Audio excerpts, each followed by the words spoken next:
Aspect of wounds की बात हो रही है, तो वुंड्स के बारे में अगर हम बात करें तो वुंड्स हमारी बॉडी पर बनते हैं, हमारी बॉडी पर आते हैं, हमारी बॉडी के डिफरेंट टिश्यूज़ पर आते हैं। और उन डिफरेंट टिश्यू की अगर बात करें तो डिफरेंट टिश्यू में कौन कौन से टिश्यू हैं? डिफरेंट टिश्यू में आपका स्किन आ सकता है, डिफरेंट टिश्यू में आपकी बॉडी के अंडरलाइंग टिश्यू आ सकते हैं, डिफरेंट टिश्यू के आपकी बॉडी में हमारे पास सीरस लाइनिंग आ सकती है। Skin, underlying tissue, serous lining, तो इनकी क्या हो जाती है? इनकी ब्रेकिंग हो जाती है किस कंडीशन में? हमारे वुंड्स की कंडीशन में। तो इस कंडीशन में ब्रेकिंग जो होती है वो डिफरेंट कैटेगरीज़ की होती है। कुछ हमारे पास वुंड्स जो हैं वो हमारे पास इंसिस्ड वुंड है, कुछ हमारे पास तो ये अभी हम तरतीब से पढ़ेंगे कि कौन कौन से कैटेगरीज आती हैं। इसके अलावा अगर हम दूसरा स्टेप लें तो यहाँ पर हमने अगर कोई भी वुंड्स है तो उसकी सर्टिफिकेट के लिए लीगल रिक्वायरमेंट क्या होगी?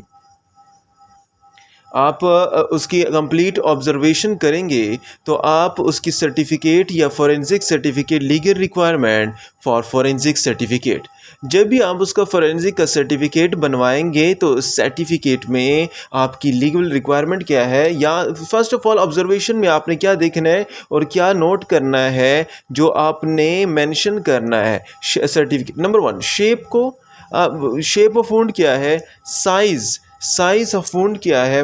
इसके अलावा हम बात करें करैक्टर की, करैक्टर ऑफ वुंड क्या है, और जो उसके मार्जिन्स वगैरह बने हैं, मार्जिन्स ऑफ वुंड बने हैं लोकल साइट पर, वो क्या हैं, वो आपने नोट कर लेने हैं। उससे कॉम्प्लिकेटेड, उससे रिलेटेड जो साइन एंड सिम्टम्स जनरेट हो रहे हैं ये सारे आपने नोट कर देना है किस चीज़ में? फॉरेंसिक सर्टिफिकेट्स में। याद रहे कि इसके साथ साथ ये तो आपकी लोकल ऑब्जर्वेशन होगी, इसके बाद आपने क्या करना है? एस्टिमेशन करनी है कि वुंड की एज क्या है।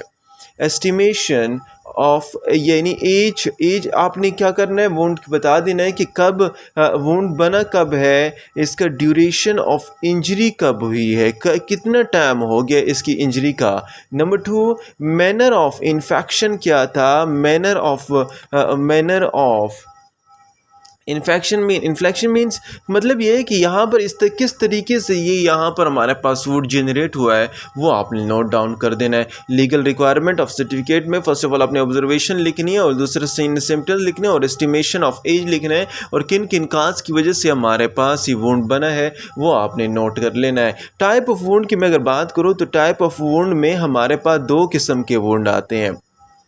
टाइप ऑफ वुंड की अगर बात की जाए तो हमारे पास टाइप ऑफ वुंड में सबसे पहला जो वुंड है वो हमारे पास यहाँ पर कौन सा वुंड है? टाइप ऑफ वुंड में सबसे पहला वुंड जो है वो मैकेनिकल वुंड है। मैकेनिकल वुंड हर उस वुंड का नाम है जो हमारे पास किससे हो? मैकेनिकल वुंड हर उस वुंड का नाम है जो हमारे पास बिकॉज ऑफ मैकेनिकल इंजरी, जो मैकेनिकल इंजरी की वजह से हो उसका नाम हमारे पास मैकेनिकल वुंड है। इसके साथ साथ ये वुंड जो भी है जिस चीज़ पे इसकी डिपेंड किस पे करता है? It depend upon, this wound depend upon कौन सा यूज़ हुआ है, टाइप ऑफ वेपन यूज, कौन से टाइप ऑफ वेपन यूज़ हुआ है हमारे बॉडी पर। टाइप ऑफ वेपन में मतलब ये है कि अगर कोई वेपन आपके साथ ब्लंट वेपन यूज़ हुआ है तो उसका अपना इफ़ेक्ट है। अगर कोई वेपन आपके पास शार्प वेपन यूज़ हुआ है तो उसका अपना इफ़ेक्ट है। अगर आपके पास ये कोई ऐसा वेपन यूज़ हुआ है, लाइक मैं अगर बात करूँ जो ये तो हमारे पास इंजरी वगैरह काज करते हैं, टीयरिंग काज करते हैं। इसके साथ कुछ वेपन्स की बात करूँ तो कुछ हमारे पास स्मूथ बोल्ड होती हैं, कुछ हमारे पास राइफल्ड होती हैं जो हमारे पास ये क्या काज करती है? Wound number 1। नंबर 2, कभी कभार हमारे पास वुंड काज हो जाता है किस में? बम ब्लास्ट इंजरी में। तो यहाँ पर आपने ये नोट करना है कि कौन सा मैकेनिकल इंजरी हो रही है, किस इफ़ेक्ट की वजह से हमारे पास हो रही है। ये टेबल मैं एक बना रहा हूँ, ये टेबल आपने, ये ट्री चार्ट आपने याद रखना है कि वुंड इम्प्लीमेंट हमारे पास किन किन की वजह से होता है। वुंड इम्प्लीमेंट्स की अगर बात की जाए तो हमारे पास हमें पता होना चाहिए कि हमारे पास जो वुंड होता है या तो हेविंग, नंबर 1, या तो हेविंग सिंगल कॉजेटिव फैक्टर। जिन वुंड का कॉजेटिव फैक्टर एक ही है उनकी कौन कौन सी कैटेगरी आती है? नंबर 1, सिंगल कॉजेटिव फैक्टर की अगर बात की जाए तो इसमें सबसे पहले हमारे पास मैकेनिकल इंजरीज आती हैं। मैकेनिकल्स के साथ साथ मैकेनिकल की मैं अगर बात करूं जिससे हमारे पास वुंड काज होता है, मैकेनिकल में मैं बता चुका हूं कि हमारे पास या तो कोई वेपन क्या होगा, ब्लंट वेपन होगा, या हमारे पास नंबर 2 या हमारे पास शार्प कटिंग वेपन होगा। ब्लंट वेपन हुआ या शार्प कटिंग वेपन होगा, या हमारे पास थर्ड नंबर पे हमारे पास शार्प पॉइंटेड एज वेपन होगा। Sharp pointed aged weapon. तो ये हमारे पास वेपन आते हैं किसमें, हमारे मैकेनिकल इंजरी में ब्लंट होगा, शार्प कटिंग वेपन होगा, शार्प पॉइंटेड एज्ड वेपन हमारे पास पाया जाएगा। ये हमारे पास मैकेनिकल काज में आ रहा है। अदर काज की मैं अगर बात करूं, मैकेनिकल के अलावा कौन कौन से काज हो सकते हैं उनकी अगर बात की जाए तो सबसे पहले जो दूसरे नंबर पे हमारे पास आता है अदर में, जो पहले नंबर पे अदर में पहले नंबर पे और एज अ होल हमारे पास आता है टेम्परेचर। टेम्परेचर हमारे पास काज करता है किसको, वुंड को। टेम्परेचर हमारे पास दो किस्म का हो सकता है, या तो आपका टेम्परेचर ज़्यादा होगा, टेम्परेचर आपकी बॉडी पे ज़्यादा होगा, हीट कहते हैं उसे, या तो टेम्परेचर आपकी बॉडी में कम होगा, उसे हम कहते हैं कूल टेम्परेचर। हीट टेम्परेचर की अगर बात की जाए तो हीट टेम्परेचर में हमारे पास क्या आता है, फ्लेम आता है। हीट टेम्परेचर में अगर बात की जाए हॉट लिक्विड आता है, राइट। फ्लेम आता है या हॉट लिक्विड आता है, अगर ये आपकी बॉडी पे इफेक्ट कर रहा है तो it will cause what wound. First temperature हुआ। सेकंड अगर अदर वुंड्स की मैं बात करूं तो उसमें इलेक्ट्रिसिटी आती है। अभी इलेक्ट्रिसिटी की अगर बात की जाए, इलेक्ट्रिसिटी में हमारे पास कभी कभार लो वोल्टेज इलेक्ट्रिसिटी होती है और कभी कभार हमारे पास हाई वोल्टेज इलेक्ट्रिसिटी होती है। तो कुछ लो वोल्टेज है, कुछ हाई वोल्टेज है, इनको नोट कर। अभी लो वोल्टेज जो है ये हमारे पास जब क्या करते हैं, ये इंजरी काज करते हैं, ये या तो हमारे पास लूज कंटेक्ट होगा, आपका क्या होगा, लूज कंटेक्ट होगा उस इलेक्ट्रिकल वायर के साथ, या तो आपके साथ उसका वोल्टेज पे डिपेंड कर रहा है, वो आगे हम डिटेल से पढ़ेंगे, या फर्म कंटेक्ट होगा या आपके साथ मजबूती के साथ आपको कर। इलेक्ट्रिसिटी हमारे पास दो किस्म की होती है, लो वोल्टेज और हाई वोल्टेज, वो इसकी वजह से काज होता है।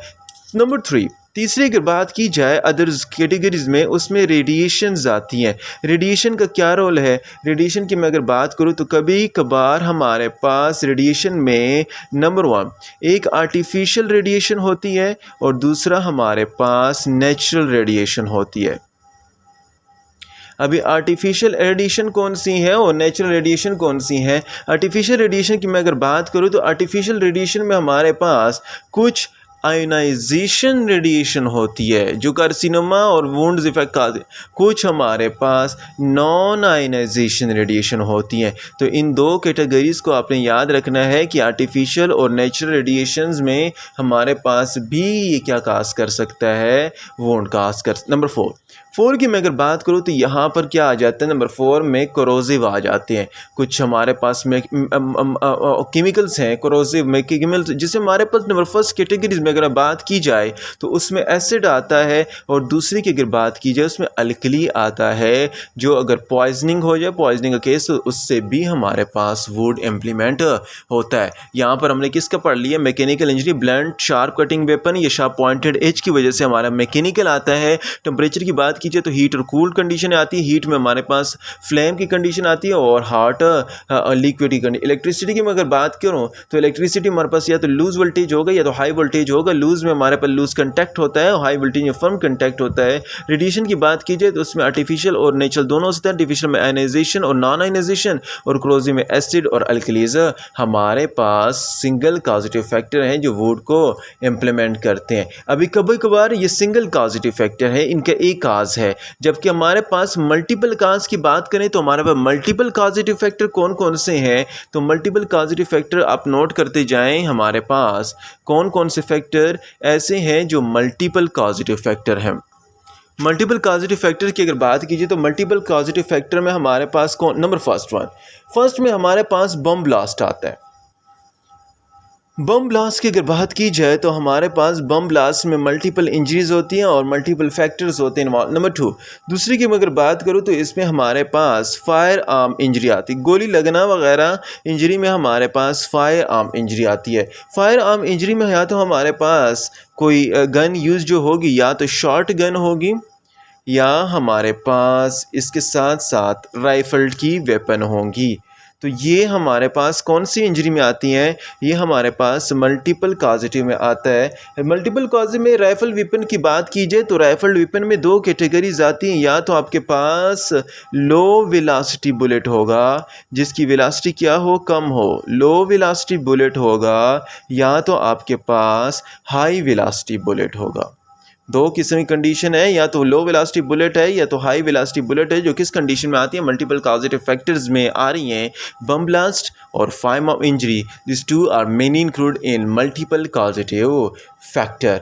अभी मैं बताऊं, कभी कभार अभी मैनर ऑफ एप्लीकेशन क्या है कि मतलब किस मैनर से हमारे पास वोंड काज हो रहा है, तो उस मैनर ऑफ एप्लीकेशन की अगर बात की जाए कि किस मैनर से हमारे पास वोंड काज हो रहा है, नंबर 1 मैनर ऑफ एप्लीकेशन आप नोट करते जाएं। नंबर 1, या तो आपका वो वोंड हमारे पास सेल्फ इन्फ्लेक्टिंग हो सकता है, या हमारे पास कभी कभार इंजूरियस हो सकता है जो इंजरी की वजह से काज हो, या तो कभी कभार हमारे पास सुसाइड का केस हो सकता है।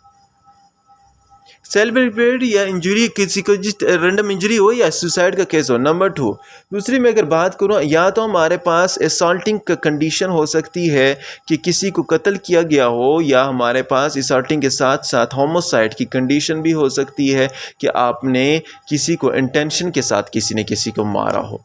नंबर 3 अगर बात की जाए, या तो आपके साथ इन मैनर की बात की जाए तो उसमें या तो एक्सीडेंटल वुंड भी हो सकता है, या हमारे पास एक्सीडेंटल में साथ साथ घर में डोमेस्टिक वुंड भी हो सकता है, या अगर बंदा कहीं इंडस्ट्री में काम कर रहा है तो इंडस्ट्रियल वुंड भी हो सकता है। इंडस्ट्री के अलावा मैं अगर बात करूं हमारे ट्रांसपोर्टेशन की, या अगर पर्सन ट्रांसपोर्ट कर रहा है एक जगह से दूसरी जगह मूव कर रहा है तो उस ट्रांसपोर्टेशन से भी वुंड हो सकता है। तो मैनर ऑफ एप्लीकेशन में फर्स्ट सेल्फ इन्फ्लेक्टिंग है, इंजरीज भी हो सकता है, सुसाइडल भी हो सकता है। हेमोसाइडल जिसमें इंटेंशन के साथ मारा हो, assaulting condition, accidental, domestic, industrial और ट्रांसपोर्टेशन, ये मैनर ऑफ एप्लीकेशन में आते हैं कि किस मैनर से हमारे पास वुंड होता है। रिजल्टेंट इंजरी अगर मैं बात करूं कि हमारे पास जो रिजल्टेंट इंजरी होती है जो इनकाजेटिव फैक्टर से हो जाती है वो क्या होती है, रिजल्टेंट में हमारे पास कौन कौन सी इंजरी आती है। रिजल्टेंट इंजरी की मैं अगर बात की जाए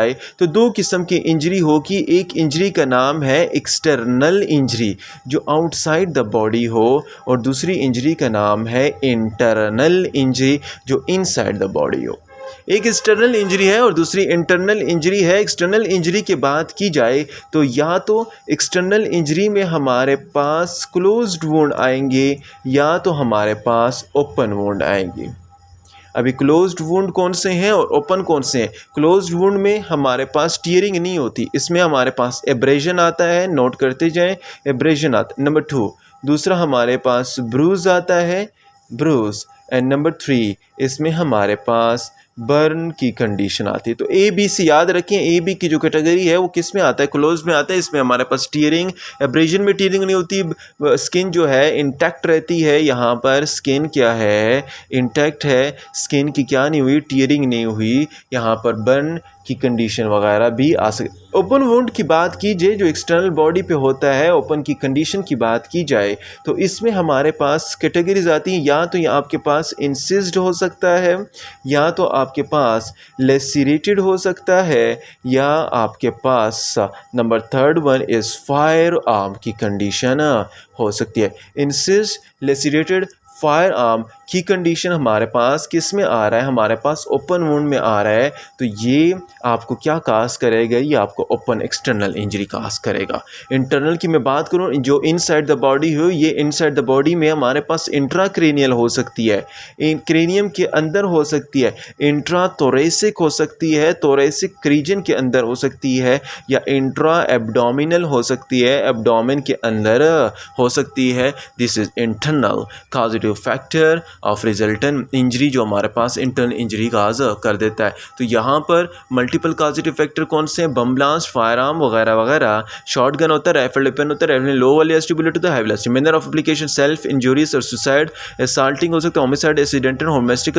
रिजल्टेंट इंजरी बात करें तो एक्सटर्नल हो सकती है, इंटरनल हो सकती है। एक्सटर्नल की जो है मैं क्लोज्ड वुंड हो सकता है, अब्रेजन, ब्रूज और बर्न। इंटरनल की बात की जाए इंटरथोरेसिक, इंट्राअब्डोमिनल, और ओपन की बात की जाए इंसिस्ड वुंड, लेसिरेटेड वुंड या फायर आर्म इंजरी हमारे पास ओपन वुंड में आ जाते हैं। जो शार्प वेपन थे, जो पिछले मैं लेक्चर में बता रहा था कि यहाँ पर मैकेनिकल इंजरी में शार्प वेपन जो होते हैं, ये आपको पॉइंट याद रहना चाहिए कि जो शार्प वेपन होते हैं ये हमारे पास क्या करते हैं, ये वुंड काज करते हैं, वो वुंड जो इर्रेगुलर एजेस हों, जिनके इर्रेगुलर एजेस प्रोड्यूस करते हैं। और जो ब्लंट वेपन है वो ब्लंट वेपन हमारे पास ऐसे वुंड काज करते हैं having smooth edges, having what, having smooth edges, जिनकी क्या होते हैं, स्मूथ एज होते हैं। एक में इर्रेगुलर एज है, एक में स्मूथ एज है। ये हमारे पास दो किस्म की कंडीशन काज होती है, शार्प और ब्लंट की कंडीशन में आ जाते हैं। अभी आगे हम पढ़ते हैं कि आगे हमारे पास factor controlling shape of wound कौन कौन से हैं, कौन कौन से फैक्टर हैं जो शेप ऑफ वुंड को कंट्रोल करते हैं, वो नेक्स्ट लेक्चर में देखते हैं।